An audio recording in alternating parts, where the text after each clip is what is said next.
So for now, let's just move on to our next final key, which is take new courageously aligned action steps and act as if. So this key opens the door to a whole new possibility of love, of being cherished and adored by integrating new behaviors that are authentic to you.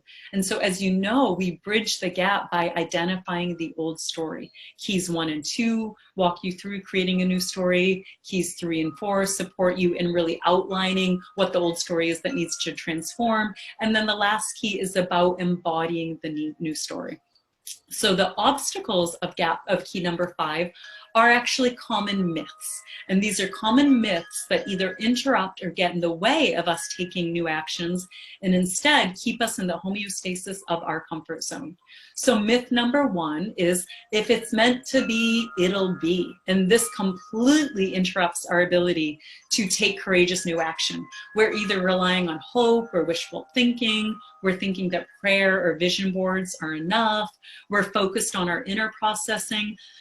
And all the while we stay inactive. We're not doing anything new or different.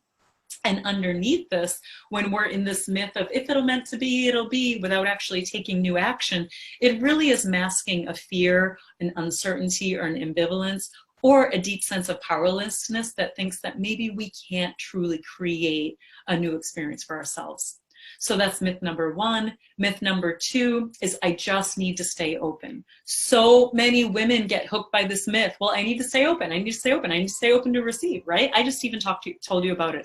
But the deal with this myth is when we don't want to stay open to receive, or when we don't want to be in the myth of I just need to stay open, rather, is when we're overriding the discomfort of when we're in what I call danger zone dating territory. And that's when we are bypassing our red flags. So what are red flags? Because when we're in myth number 2, I need to stay open, chances are we're seeing some red flags. And I help women in my programs get clear on this, because red flags are the deal breakers, the hell no's. I talked about the hell yeses, the non-negotiables, the quality of a man that you require to be in a healthy, happy, like, you can't be happy unless he has these qualities. Those are your hell yeses. Well, these are your hell no's. They are the deal breakers. They are the indicators that you are slipping into a past pattern, that you are in danger zone territory, and that you're either settling for less than you deserve, or that they're telling you that you're in an old pattern and it's based on your behavior or his. So what you need to do is get really clear on what your red flags are. So your red flags are telling you either you're behaving in ways, that are telling you, oh, I'm in red flag territory. I need to call it. I need to get out. I need to stop this. This is not a place for me to be open. If you're behaving with a man, say, for example, if one red flag may be that you're reaching out, that you're generating the energy and he doesn't reach back. Another red flag might be if you're with someone who consistently retreats and withdraws and doesn't communicate that he'll be back, and it leaves you waiting and wondering. So that's a red flag based on his behavior. There's a red flag on your behavior if you find yourself holding your breath around him. Or a red flag would be if he's involved in active addictions, or has money problems, or there's some skeletons in his closet that really impact his quality of well-being. So these are the indicators of if we're overriding the discomfort of our red flags because we don't even know our red flags. These are tremendous obstacles. The next myth, number 3, the myth that so many women know this one, is that he has to make the first move. Ladies, this is a lie.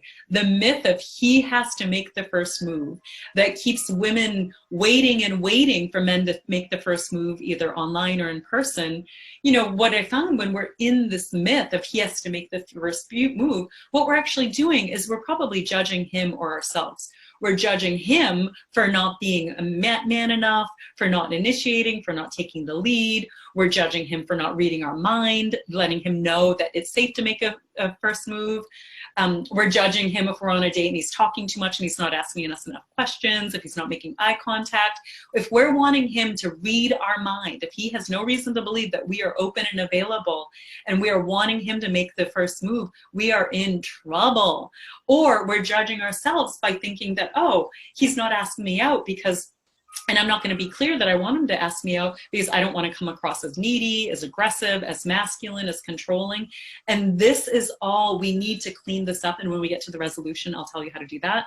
So myth number 4 is I'm fine on my own. I'm fine on my own. And that's where we either avoid relationships altogether. We assume happiness is found within self or just friendships. We're resisting codependency because we have a fear of losing ourselves in love or of being engulfed by another, or we resort to being hyper-dependent and self-sufficient instead when we're in myth number 4, I'm fine on my own. In reality, studies show that the number 1 factor for health, for longevity, for happiness is having a meaningful, primary, healthy heart-to-heart relationship. We need each other. And myth number 5 is that there are no good men, so I have to be alone or settle for less than I deserve, where we either assume that all men are unfaithful, unemployed, or the good ones are taken. We assume that we'll have to settle for less. We lower our expectations or sacrifice, or we assume that if we're already partnered, it's too late, he has to change. And all of these myths come from what I call your love print. What's a love print? Your love print is your relationship blueprint. It's the design that's been operating behind the scenes, guiding the entire course of how relationships play out in your world. And your love print, it plays out in 2 key ways. One, your love print, it has the script basically for the type of person or dynamic you continue to draw in. It has the design for that, is blueprint for that, and who you become inside of this dynamic. And so again, an entire module is devoted to really updating your old love print, because when you're in this old love print, it's causing you to call in the same person. It's causing you to regress or behave in ways that you don't feel good about. And we need to clean this up. So the resolution to key number 5, take new courageously aligned steps and act as if, is in creating a new love print by learning and developing new behaviors and opening your awareness so that way you can attract and receive the love that you desire from a high quality partner. It's just really amazing to see how life quickly organizes around this new framework, this new love print, once you put it into place. So how do you do this? You take new action and you learn new behaviors. Just because you're releasing inner barriers or manifesting, it does not mean that you don't go out and date, or that you don't go out and actively get support in learning newer skills in your existing relationship. You've got to engage. We've got to do new things. Or behaviorally, what we find is that if we're single especially, we might be giving out signals that we're entirely unaware of because of our old intimacy model, because of these old stories, because of our old love print. And we're not even aware that our body language or language patterns have either been sending signals that are drawing in men that are not a good fit, or they've been keeping men away. And what's actually been discovered, and again, you can tell I love research. Research shows us that men are actually responding to signals that a woman gives out. And they actually respond to us. They are receptive to the signals that we're giving out. And it's been found that 90% of the time that a romantic encounter starts, it starts with a man taking cues from a woman's implicit flirting. She's either, there's a small smiling happening, there's open body language, she's making gentle eye contact. And so when a man asks a woman out, 90% of the time, it's because he's noticed based on the physical signals that she's sending to him long before she's even said a word. So he speaks out first because he's been given sufficient information that she is open and safe to approach, and that she wants him to initiate conversation. This is so different from it being on him to make the first move and risk being the aggressor. So instead of unconsciously dimming down your intelligence or your success, or giving out old signals, you've got to start giving new signals and behaving in ways that are reflective of you, and letting men know that it's safe, that you are available. And we need to do this by creating healthy boundaries, knowing what our hell yeses and hell nos are, and how to speak up for what we need and want. And really, so we can send out signals that tell us that we're open and available to generate connection.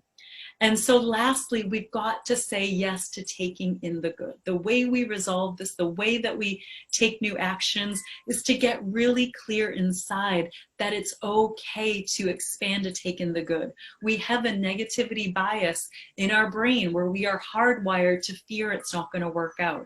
So the more we take new actions that represent and reflect, yes, I can take in the good, it's safe to take in the good, the more powerfully we can really open our hearts. And just to close out here, what I want to say is that women who succeed in this area, who are all committed to creating a new experience in relationship, do these 5 things. They are clear on what they're truly committed to creating, and they're no longer going to sit back and wait, and instead they approach the process with powerful clarity. They are clear that the past is the past and that the best is yet to come. They are clear on their hell no's, their deal breakers. They're clear on their hell yeses, their non-negotiable must-haves. And then they're clear on the support that they need to create a breakthrough. Because if by yourself, without a support structure, it is so difficult to succeed. And women who transform in this area, they invest in a program that gives them access to what they need to really win at this. It's so easy to go in doubt by ourselves, to veer off without structure, and to just think that, and just we lose the course. Like you learn, 5% of people, 95% of people don't make it if there's no accountability. So in order to succeed here in the area of really creating and living into your vision of love, you need to shift out of wishful thinking and into a commitment to being married, to up-leveling your marriage experience. You need to clear the past, to really expand your capacity to receive, so you're available and open, to know the qualities of good partner, to let go some of the emotional material that maybe has been keeping you in fear or having your heart shut down and protected, releasing core patterns that are holding you back, and really stepping into a new experience of yourself where you're clear, you're committed, you're open, you're meeting new people, you feel more confident because you're backed up by this new story that tells you that you are loved, that you are safe, that you are deserving of great love. This comes from being supported every step along the way.